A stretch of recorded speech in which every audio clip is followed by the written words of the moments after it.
L'abandon dans la nuit. Introduction. Parfois, les plus grandes destinées naissent dans les ténèbres les plus profondes. Et c'est dans une nuit glaciale, où le silence pesait comme une menace, que le destin de Favour a été scellé.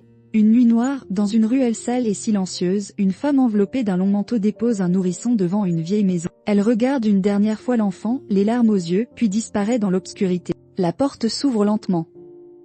Une vieille femme, au visage marqué par les années mais éclairé par la foi, découvre le bébé. Elle le prend dans ses bras, bouleversée. Son nom ? Favour. Le miracle de Mamandina. Introduction. Quand la vie semble brisée, parfois, une lumière inattendue surgit. Une rencontre qui transforme tout.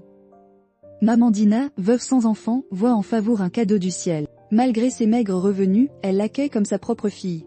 Chaque biberon est une prière, chaque berceuse un acte d'amour. Favour grandit entouré de tendresse et de récits bibliques. Une complicité rare naît entre elles, scellant un lien que ni le temps ni la mort ne pourront briser. Une vie simple, un amour profond. Introduction. Ce n'est pas l'argent qui fait la richesse d'un foyer, mais l'amour qui y règne. Et chez Mamandina, cet amour était une bénédiction quotidienne. Favour va à l'école avec des habits usés mais propres. Mamandina vend des légumes au marché, prie chaque soir et bénit sa fille. Les repas sont modestes, les rires abondants. Les voisins jugent, ce n'est pas ton enfant. Mais Mamandina répond, c'est ma bénédiction. Les premiers nuages. Introduction. Le bonheur a parfois une durée de vie cruelle. Et les premiers frissons d'inquiétude annoncent souvent la tempête à venir. Mamandina commence à tousser, à se plaindre de douleur. Favour l'aide, s'inquiète. Les médecins confirment l'impensable, une tumeur. Les jours passent, les forces de Mamandina déclinent. Mais elle sourit encore, cachant sa douleur pour ne pas effrayer sa fille.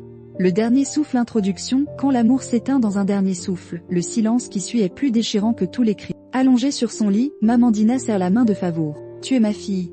Garde la foi. Une dernière prière, un dernier soupir. Puis, le vide. Favour hurle, serre le corps sans vie de la seule personne qu'il ait jamais aimée. Elle reste là, inconsolable, jusqu'au lever du jour. L'arrachement. Introduction. Juste quand on pense avoir touché le fond, la vie creuse plus profond encore. Le cœur de Favour allait subir un arrachement brutal. Des inconnus frappent à la porte. La famille éloignée de Mamandina. Ils s'emparent des biens, ignorent Favour. Une femme dure, Tantiraki, la fixe froidement. Tu viens avec moi. Sans un mot de plus, Favour est arraché à sa maison, son refuge, son monde.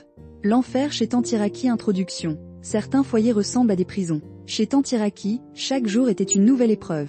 Réveils brutaux, corvées interminables, coups silencieux. Favour dort sur le sol, mange les restes et n'a plus droit à l'école. On lui interdit même de prononcer le nom de Mamandina. Elle pleure en silence, chaque nuit, tenant contre elle la photo froissée de sa mère adoptive.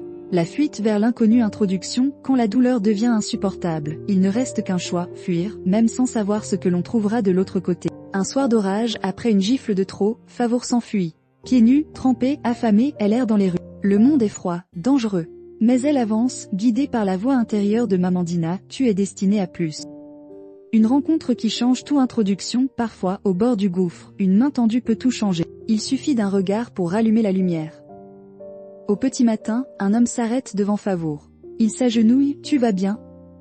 C'est Pasteur Elias. Il la nourrit, l'écoute, et l'amène dans son centre d'accueil pour enfants abandonnés. Là, pour la première fois depuis longtemps, Favour sent son cœur battre autrement, avec espoir. La lumière renaît. Introduction. Les ténèbres ne peuvent rien contre une âme décidée à briller. Et Favour est prête à illuminer le monde. Encouragée par le pasteur, Favour retourne à l'école. Elle excelle, découvre sa passion pour la parole, la prière, l'entraide. Elle devient une jeune femme inspirante, guide pour d'autres enfants perdus. Et un jour, adulte, forte, elle revient devant la maison de Mamandina. Là où tout a commencé. Pour dire une seule chose, je suis ta lumière, Mamandina. Et elle ne s'éteindra jamais.